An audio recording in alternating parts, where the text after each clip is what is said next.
Beralih informasi dari Kabupaten Lahat. Kebakaran menghanguskan 3 unit rumah panggung di Desa Muara Gelumpai, Kecamatan Muara Payang, Kabupaten Lahat. Tidak ada korban jiwa, namun kerugian mencapai ratusan juta rupiah. Kobaran api sangat cepat melahap rumah yang berbahan material kayu dan menjalar ke rumah lainnya, sehingga 3 rumah ludes terbakar. Rumah yang berada di pemukiman padat penduduk juga menyulitkan petugas menjangkau lokasi. Api baru dapat dipadamkan 1 jam dari peristiwa kebakaran.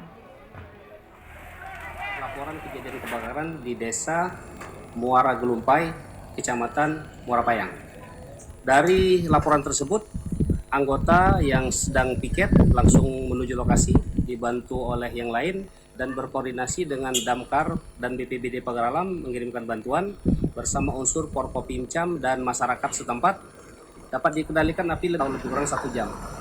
Dari kejadian ini dialami kerugian dalam bentuk kebakaran bangunan, 3 bangunan habis. Adapun penyebab kebakaran diinformasikan sementara diduga dari arus pendek listrik.